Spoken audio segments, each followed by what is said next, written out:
नमस्कार। YouTube channel learning India by MSK में आपका स्वागत है। स्टूडेंट्स, आज के इस वीडियो लेसन में हम टाइप्स ऑफ क्लास के बारे में सीखेंगे। तो आइए हमें इसकी शुरुआत करते हैं।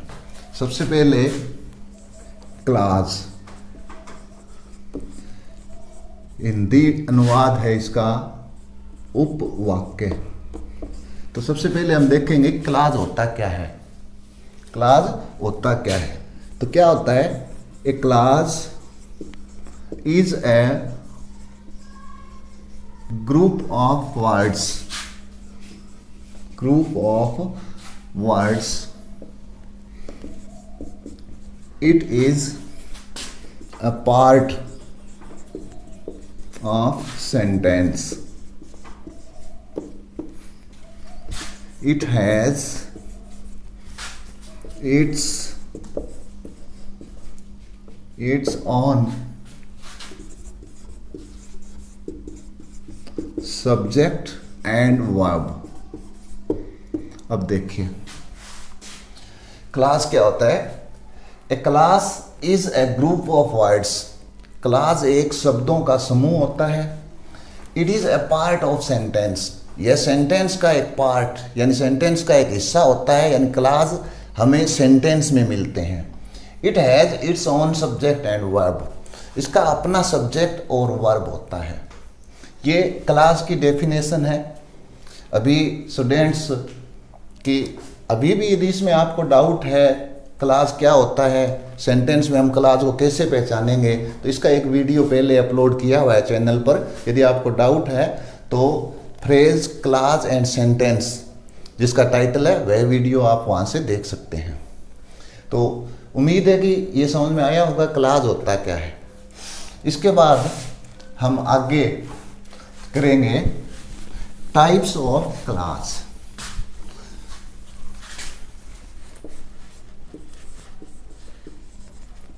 Types of class. क्लास या उपवाक्य के प्रकार। देखो तीन टाइप होते हैं इसके। उसमें पहला है प्रिंसिपल क्लास,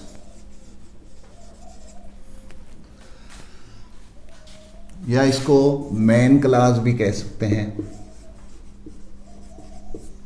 या इंडिपेंडेंट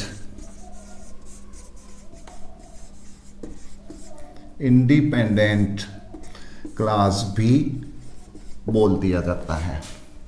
इसके बाद सेकंड है, इसका सेकंड टाइप है सबऑर्डिनेट।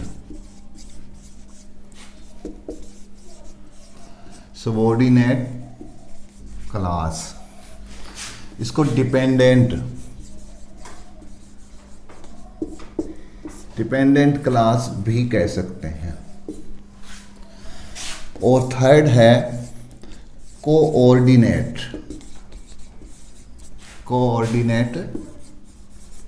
क्लास। तो ये तीन टाइप इसके हो गए क्लास के। प्रिंसिपल क्लास या मेन क्लास, या इसको इंडिपेंडेंट क्लास भी कह सकते हैं। दूसरा टाइप है सबऑर्डिनेट क्लास, और तीसरा है कोऑर्डिनेट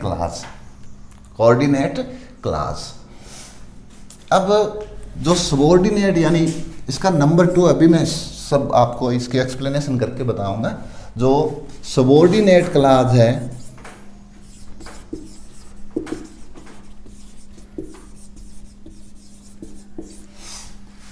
इसके फिर 3 पार्ट हैं। उसमें पहला है नाउन क्लास,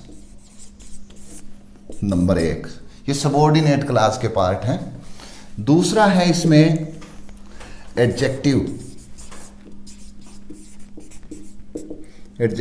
क्लास, और तीसरा जो पार्ट है इसका एडवर्ब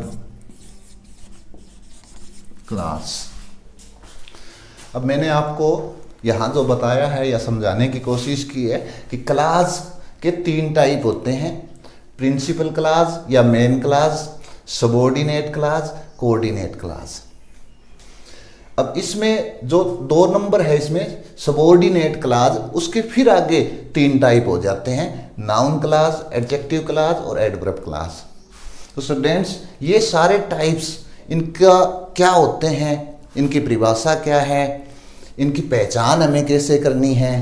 क्लास एक ऐसा टॉपिक है जो 8th 9th से शुरू होकर BA तक की कक्षाओं के सिलेबस में शामिल है और कंपटीशन एग्जाम्स और विशेषकर टीचर एलिजिबिलिटी टेस्ट के एग्जाम में इससे रिलेटेड पर्सन, विशेषकर इसके टाइप की पहचान करना से रिलेटेड पर्सन पूछा जाता है और विद्यार्थियों के मन में इसके प्रति भय यानी डर समाया रहता है। तो मैं कोशिश करूंगा अब आपको एक एक करके इन सारों की पहचान करना और ये क्या होता है ये समझाने की, और बहुत ही सरल तरीके से और ध्यान से आपको समझना है। इसमें आपको आगे से कोई दिक्कत आने वाली नहीं है। अब हम सारे जो टाइप्स हैं उनका एक एक करके अध्ययन करेंगे। अब ये सबऑर्डिनेट क्लासेस के जो टाइप्स हैं इनका हम एक बार बाद में अध्ययन करेंगे, पहले हम ये लेते हैं शुरू से। तो सबसे फर्स्ट है अपना प्रिंसिपल क्लास। प्रिंसिपल क्लास, इससे पहले मैं यहाँ एग्जाम्पल के तौर पर कुछ सेंटेंस लिख रहा हूँ।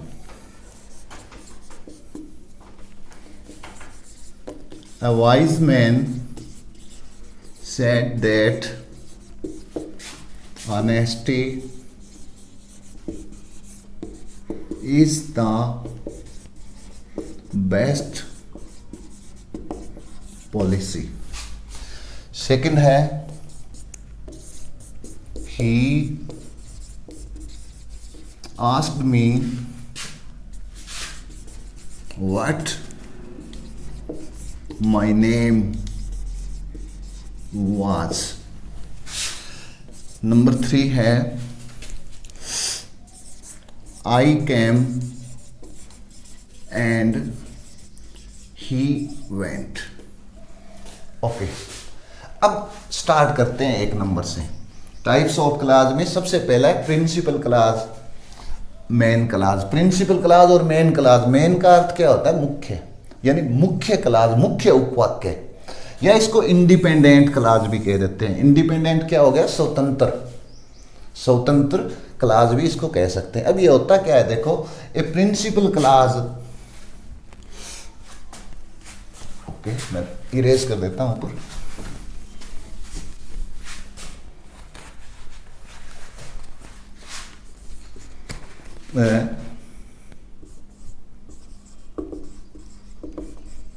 Principal class doesn't depend on any other class for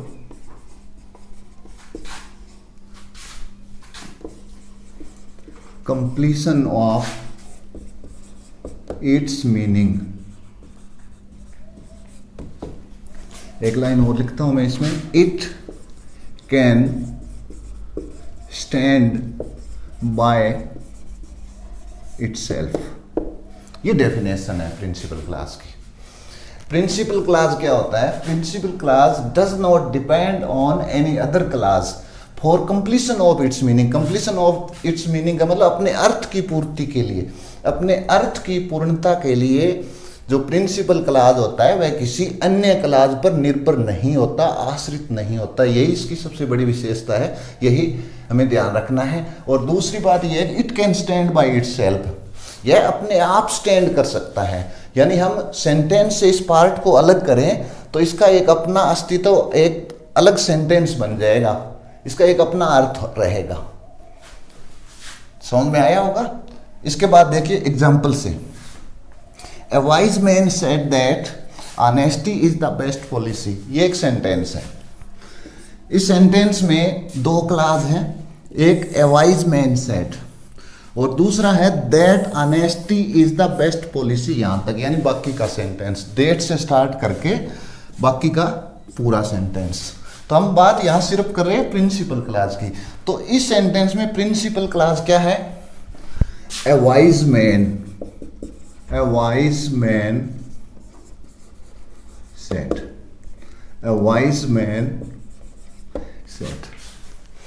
अब देखिए ये जो पार्ट है ये इंडिपेंडेंट है, स्वतंत्र है, इसका अपना स्वतंत्र अर्थ है कि एक बुद्धिमान व्यक्ति ने कहा, पूर्ण अर्थ है। यदि हम इसको सेंटेंस से अलग कर दें तो ये अपने आप पर स्टैंड कर जाता है, यानी कि इसको सेंटेंस से हम अलग करके यहाँ लिखिए तो ये एक कंप्लीट सेंटेंस बन गया, क्योंकि इसका पूर्ण अर्थ निकल कर आता है कि एक बुद्धिमान व्यक्ति ने कहा। तो यही प्रिंसिपल क्लॉज होता है। अब सेकंड सेंटेंस देखिए, ही आस्क्ड मी, उसने मुझसे पूछा। एक क्लॉज है व्हाट माय नेम वाज, दूसरा क्लॉज है। तो प्रिंसिपल क्लॉज क्या है? He asked me, he asked me. ये प्रिंसिपल क्लॉज क्यों है? क्योंकि यह अपने अर्थ की पूर्णता के लिए अन्य क्लॉज पर निर्भर नहीं करता। यह अपने आप में स्वतंत्र है, इंडिपेंडेंट है, इसका अपना एक अर्थ होता है और यह अलग से स्टैंड कर सकता है। तो ही आस्क्ड मी एक प्रिंसिपल क्लॉज है। इसी तरह I came and he went, I came and he went. अब ये जो सेंटेंस है इसमें भी दो क्लॉज हैं, आई केम, ही वेंट। तो यहाँ आई केम, मैं आया, इसका पूर्ण अर्थ है और यह अर्थ की पूर्णता के लिए किसी अन्य क्लॉज पर डिपेंड नहीं है। तो ये प्रिंसिपल क्लॉज है। इसको हम अलग से लिखना चाहिए तो सेंटेंस बन जाएगा, ही वेंट, वह गया। यह भी अपने आप में इंडिपेंडेंट है, अर्थ की पूर्णता के लिए किसी दूसरे क्लॉज पर निर्भर नहीं है। तो प्रिंसिपल क्लॉज कौन से होता है कि वाक्य का वह पार्ट जो अपने अर्थ की पूर्णता के लिए किसी अन्य क्लॉज पर निर्भर नहीं करता, किसी दूसरे क्लॉज पर आश्रित नहीं होता है और उसका अर्थ पूर्ण निकलता है। उसको हम सेंटेंस से अलग करें तो वह अलग सेंटेंस के रूप में स्टैंड कर सकता है। ओके, अब 2 नंबर पर आइए। नंबर 2 जो दूसरा टाइप है इसका, सबऑर्डिनेट क्लॉज। सबऑर्डिनेट इसका बिल्कुल रिवर्स, बिल्कुल इसका उल्टा हो गया। डिपेंडेंट, देखिए यहां क्या था, इंडिपेंडेंट, और ये क्या, डिपेंडेंट। डिपेंडेंट का मतलब आश्रित, निर्भर। सबऑर्डिनेट का मतलब अधीनस्थ, यानी एक ऐसा क्लॉज जो अपने अर्थ की पूर्णता के लिए किसी अन्य क्लॉज पर डिपेंड करता है। देखिए इसकी डेफिनेशन क्या है, ए subordinate clause depends on the principal clause for the completion of its meaning। क्या अर्थ है इसका? सबऑर्डिनेट क्लॉज प्रिंसिपल क्लॉज पर डिपेंड करता है, किसके लिए? अपने अर्थ की पूर्ति के लिए। फिर इसमें एक बात और ध्यान रखनी है, it starts with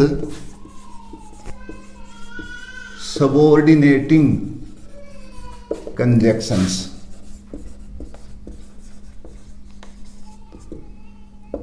subordinating conjunctions, यह सबऑर्डिनेटिंग कंजक्शन से स्टार्ट होता है। जो सबऑर्डिनेट क्लॉज हमेशा एक सबऑर्डिनेटिंग कंजक्शन से स्टार्ट होता है।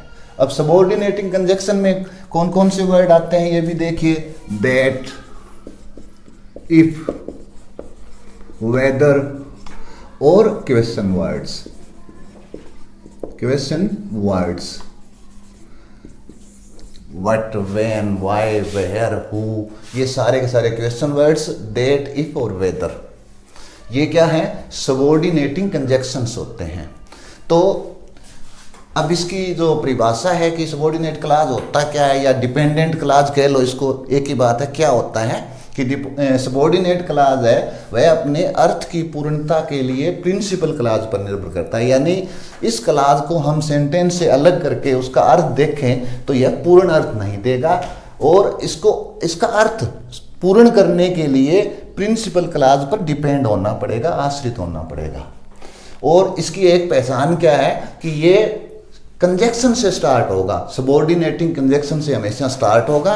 और सबऑर्डिनेटिंग कंजक्शन जो होते हैं, सबऑर्डिनेटिंग कंजक्शंस जो हैं, दैट, इफ, वेदर, ठीक है, और question words, what, when, where, why, who, whom वगैरह।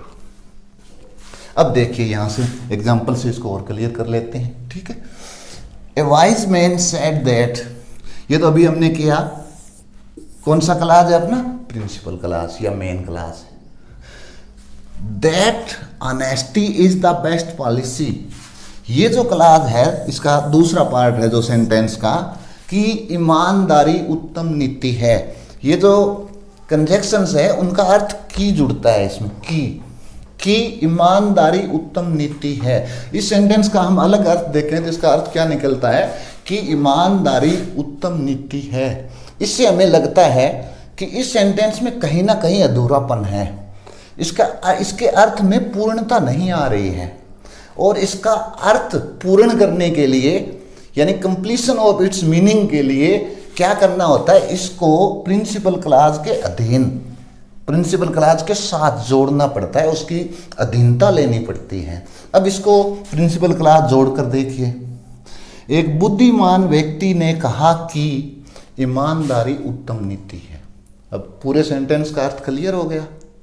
तो सबऑर्डिनेट क्लास कंजक्शन से स्टार्ट होगा और अपने अर्थ की पूर्णता के लिए प्रिंसिपल क्लास पर डिपेंड करेगा। तो यहाँ अपना ये हो गया सबऑर्डिनेट क्लास। इसके बाद सेकंड सेंटेंस देखिए, ही आस्क्ड मी, ये तो प्रिंसिपल क्लास है, अभी हमने किया है। उसने मुझसे पूछा, पूर्ण अर्थ है, इसको अलग लिखें तो ये अलग स्टैंड कर जाएगा। What my name was, what my name was, what से स्टार्ट हो रहा है, कंजक्शन से स्टार्ट हो रहा है, कि मेरा नाम क्या था, कि मेरा नाम क्या था। इसका यदि हम अर्थ देखें तो हमें इसके अर्थ में अधूरापन नजर आता है। तो अधूरापन को, इस अधूरेपन को पूर्ण करने के लिए हमें इसको प्रिंसिपल क्लास के साथ ऐड करना है। ही आस्क्ड मी, उसने मुझसे पूछा, व्हाट माई नेम वाज, कि मेरा नाम क्या था, यानी अर्थ पूर्ण हो गया। तो जो भी क्लासेस हैं जो मेन क्लास या प्रिंसिपल क्लास के साथ जुड़कर अपना अर्थ पूर्ण करती है, वो सारी सबऑर्डिनेट या डिपेंडेंट क्लास होती है। दो समझ में आए। इसके बाद तीसरा देखो, कोऑर्डिनेट क्लास। कोऑर्डिनेट क्लास क्या होता है, कोऑर्डिनेट क्लास भी प्रिंसिपल क्लास की तरह से अपने अर्थ के लिए अन्य किसी क्लास पर डिपेंड नहीं करता। अगर परिभाषा देखें तो इसकी परिभाषा क्या होनी चाहिए, a coordinate class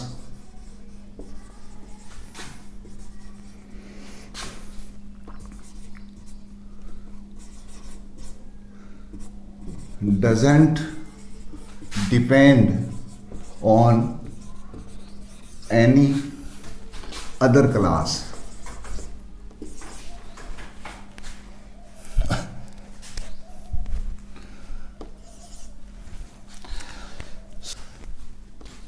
Other class for completion of its meaning, completion of its meaning.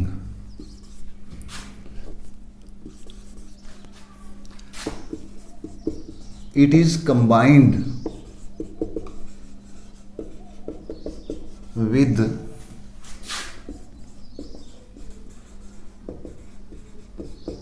coordinating conjunctions.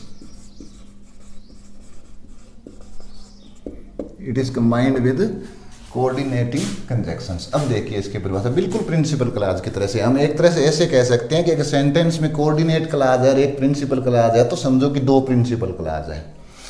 A coordinate class doesn't depend on any other class for completion of its meaning. कि कोऑर्डिनेट क्लास है वह अपने अर्थ की पूर्णता के लिए किसी अन्य क्लास पर डिपेंड नहीं करता। It is combined with coordinating conjunction. पिछला सबऑर्डिनेटिंग किया था, सबऑर्डिनेट क्लास में क्या था कि it starts with subordinating conjunction, लेकिन ये इट्स कंबाइंड, ये प्रिंसिपल क्लॉज के साथ जुड़ा होता है। It is combined with coordinating conjunction, ये कोऑर्डिनेटिंग कंजक्शन से जुड़ेगा। और कोऑर्डिनेटिंग कंजक्शन में कौन कौन से कंजक्शन आते हैं, उसमें है एंड, बट, येट, और, अदरवाइज। इसी तरह आइदर और, नाइदर नोर, एज वेल एज, ये सारे कंजक्शंस होते हैं कोऑर्डिनेटिंग कंजक्शन। तो कोऑर्डिनेट जो क्लॉज है वह प्रिंसिपल क्लॉज के साथ इन में से किसी एक कंजक्शन से कंबाइंड होगा, जुड़ा हुआ होगा। अब देखिए एग्जांपल से समझ में आया होगा होता क्या है ये। यह भी प्रिंसिपल क्लॉज की तरह से किसी अन्य क्लॉज पर अपने अर्थ की पूर्णता के लिए निर्भर नहीं करेगा, और इसको प्रिंसिपल क्लॉज के साथ कोऑर्डिनेटिंग कंजक्शन से जोड़ा जाता है, और अर्थ दो इसका भी पूर्ण होता है। अब ये जो सेंटेंस है अपना third, I came and he went, मैं आया और वह चला गया। अब पहला पार्ट है, इसको हम प्रिंसिपल क्लॉज कह सकते हैं, आई केम अर्थ पूर्ण है, इसको हम अलग इस सेंटेंस से अलग लिखें तो इसका पूरा अर्थ निकलेगा और यह एक अपने आप में स्टैंड करेगा। दूसरा है ही वेंट, वह गया, इसका भी अर्थ पूर्ण है, और इसको अपना अर्थ पूर्ण करने के लिए किसी अन्य क्लॉज पर निर्भर नहीं करना है, और यह प्रिंसिपल क्लॉज के साथ एंड यानी कोऑर्डिनेटिंग कंजक्शन से कंबाइंड हुआ है। तो ही वेंट यहाँ क्या है, कोऑर्डिनेट क्लॉज है, कोऑर्डिनेट क्लॉज है। बिल्कुल सिंपल सी बात ध्यान रखनी है, प्रिंसिपल क्लॉज, मेन क्लॉज या इंडिपेंडेंट क्लॉज। जैसा कि मेन माने मुख्य है, या इंडिपेंडेंट क्या होता है, स्वतंत्र, यानी अपने अर्थ की पूर्ति के लिए किसी अन्य क्लॉज पर निर्भर नहीं होते, ये स्वतंत्र होते हैं। सबऑर्डिनेट का ध्यान क्या रखना है, यह अपने अर्थ की पूर्ति के लिए प्रिंसिपल क्लॉज पर डिपेंड करेगा, उस पर आश्रित रहेगा, और यह एक कंजक्शन यानी सबऑर्डिनेटिंग कंजक्शन से स्टार्ट होगा। और तीसरा है कोऑर्डिनेट क्लॉज, ये बिल्कुल प्रिंसिपल क्लॉज की तरह से ये भी किसी अपने अर्थ की पूर्णता के लिए किसी अन्य क्लॉज पर डिपेंड नहीं है, और यह भी अपने आप में यदि सेंटेंस से अलग लिखे तो अपने आप में स्टैंड करेगा। क्लॉजेस के तीन type, principal clause, subordinate clause और ऑर्डिनेट क्लॉज, ये अभी हमने किया है। अब इनमें कुछ मैंने सेंटेंस लिखे हैं यहाँ, इनसे इनको और क्लियर करना है और अच्छे से समझना है कि कैसे इनकी पहचान करनी है, और इनसे रिलेटेड एक दो और बातें हैं वो हमें यहाँ सीख लेनी है। तो 6 सेंटेंसेस लिखे हैं। Number 1, he told me that he would come in the meeting, ये सेंटेंस है, तो इसमें ही टोल्ड मी, उसने मुझे बताया, इसका पूर्ण अर्थ है तो ये अपना है principal clause. That he would come in the meeting, कि वह मीटिंग में आएगा, इसका अर्थ पूर्ण नहीं है, यानी इसके अर्थ की पूर्णता के लिए प्रिंसिपल क्लॉज पर डिपेंड करना पड़ेगा, तो ये अपना हो गया सबऑर्डिनेट क्लॉज। इसके बाद नंबर 2 है what he said was true. अब देखिए क्वेश्चन वर्ड से स्टार्ट हो रहा है, व्हाट ही सेड, जो उसने कहा, वाज ट्रू, सही था, तो इसमें प्रिंसिपल क्लॉज कौन सा है, वाज ट्रू, यानी इसको पूरा हम कैसे लिखेंगे, प्रिंसिपल क्लॉज इसका होगा it was true, it was true, ये अपना हो गया प्रिंसिपल क्लॉज। ये क्वेश्चन वर्ड से स्टार्ट हो रहा है, व्हाट ही सेड, जो उसने कहा, तो ये अपना है सबऑर्डिनेट क्लॉज। अब यहाँ ध्यान रखना है कि प्रिंसिपल क्लॉज सेंटेंस के स्टार्टिंग में भी और लास्ट में, पीछे भी आ सकता है। इसी तरह सबऑर्डिनेट क्लॉज है वह भी आगे या पीछे दोनों साइड लग सकता है, या प्रिंसिपल क्लॉज है आधा सेंटेंस से पहले और आधा सेंटेंस के बाद भी लग सकता है। आगे एग्जांपल्स आएंगे उसमें यह चीज़ और क्लियर हो जाएगी। इसके बाद number 3, he is very rich, वह बहुत धनवान है, बहुत धनी है, तो इसका पूर्ण अर्थ है अपने आप में, और यह किसी अन्य क्लॉज पर डिपेंड नहीं है, तो ये अपना हो गया प्रिंसिपल क्लॉज। इसके बाद है येट, येट क्या है, ये कोऑर्डिनेटिंग कंजक्शन है और इन सेंटेंस के 2 पार्ट को कंबाइन कर रहा है, तो ये अपना कोऑर्डिनेटिंग कंजक्शन हो गया। फिर इसका ही इज़ नॉट हैप्पी, वह खुश नहीं है, ये जो पार्ट है ये भी किसी अन्य क्लास पर डिपेंड नहीं है, अन्य क्लास पर आश्रित नहीं है, और इसका पूर्ण अर्थ भी आता है यदि हम इसको अलग से लिखें तो ये अपना हो गया कोऑर्डिनेटिंग क्लास, कोऑर्डिनेट क्लास हो गया। इसके बाद है number 4, the girl who won the race is my sister. अब यहां देखना यह है कि प्रिंसिपल क्लास इसमें है क्या, the girl is my sister, लड़की मेरी बहन है। अब इसका प्रिंसिपल क्लास का कुछ पार्ट स्टार्टिंग में है सेंटेंस के और कुछ पार्ट एंड में है, और जो बीच में हु वन द रेस, ये जो है क्वेश्चन वर्ड से स्टार्ट होने वाला पार्ट है, और यह अपने अर्थ के लिए कौन सी लड़की जिसने रेस जीती, ये अपना सबऑर्डिनेट क्लास हो जाएगा। The girl is my sister, ये अपना हो गया प्रिंसिपल क्लास। इसके बाद सेंटेंस नंबर 5 देखिए, डू यू नो, क्या तुम जानते हो, व्हेन ही कम्स, कि वह कब आता है। तो इसमें सबऑर्डिनेट क्लास कौन सा है अपना, क्वेश्चन वर्ड से स्टार्ट हो रहा है, कि वह कब आता है, तो ये हो गया अपना subordinate class. Do you know, क्या तुम जानते हो, इसका पूर्ण अर्थ है यह अलग स्टैंड हो सकता है, तो ये अपना है प्रिंसिपल क्लास। अब यहां एक बात ध्यान रखनी है हमें कि अगर प्रिंसिपल क्लास की जो फॉर्म है वो इंट्रोगेटिव है, यानी प्रिंसिपल क्लास इंट्रोगेटिव है, तो पूरा सेंटेंस इंट्रोगेटिव हो जाएगा। और सबऑर्डिनेट क्लास यदि इंट्रोगेटिव फॉर्म में है और उसको हमें प्रिंसिपल क्लास के साथ कंबाइन करना है, तो वह इंट्रोगेटिव फॉर्म में कभी भी कंबाइन नहीं होता, उसकी फॉर्म हमें चेंज करनी पड़ेगी, उसको इंट्रोगेशन से असर्टिव सेंटेंस में कन्वर्ट करना पड़ेगा, तभी हम इसमें कंबाइन कर पाएंगे। तो यहाँ अपना प्रिंसिपल क्लास है डू यू नो, और subordinate class when he comes. इसके बाद नेक्स्ट सेंटेंस है ही वेंट टू मार्केट, वह बाजार गया। पूर्ण अर्थ है इसका अपने आप में अलग स्टैंड हो सकता है, तो ये अपना हो गया principal class. And what a watch, and क्या है, कोऑर्डिनेटिंग कंजक्शन है। व्हाट ए वॉच, इसका मतलब है ही बॉट ए वॉच। यहाँ जो सब्जेक्ट है अंडरस्टूड है ही बॉट ए वॉच, उसने एक घड़ी खरीदी। यह भी अपने आप में इंडिपेंडेंट पार्ट है, यह किसी भी पार्ट पर डिपेंड नहीं है अपने अर्थ की पूर्णता के लिए। तो इसका मतलब ये भी प्रिंसिपल क्लास कह लो या कोऑर्डिनेटिंग क्लास कह लो। फिर इसमें that was stolen a few days later, जिसे कुछ दिनों बाद चुरा लिया गया। यह अपने अर्थ की पूर्णता के लिए इस क्लास पर डिपेंड है। तो इसका मतलब ये अपना कौन सा पार्ट है, सबऑर्डिनेटिंग क्लास है। तो इस सेंटेंस के अंदर प्रिंसिपल क्लास, कोऑर्डिनेट क्लास, या ऐसे कह लो 2 प्रिंसिपल क्लास है और एक सबऑर्डिनेट क्लास है। तो स्टूडेंट्स, आशा करता हूँ कि आपको समझ में आया होगा क्लासेस के 3 टाइप, और उनकी पहचान करना बहुत ज़रूरी है। प्रिंसिपल क्लास सेंटेंस में कहाँ मिलेगा, सबऑर्डिनेट क्लास कहाँ मिलेगा, कोऑर्डिनेट क्लास होता है तो कौन सा होता है, उसकी पहचान करना। तो आज के वीडियो लेसन में हम इतना ही करेंगे। इसके बाद अपना जो अगला वीडियो लेसन होगा इसी का दूसरा पार्ट है, उसमें हम सबऑर्डिनेट क्लास के types, noun class, adjective class, adverb class के बारे में सीखेंगे। वीडियो देखने के लिए धन्यवाद। यदि आपको वीडियो पसंद आया तो आप लाइक ज़रूर कर दें।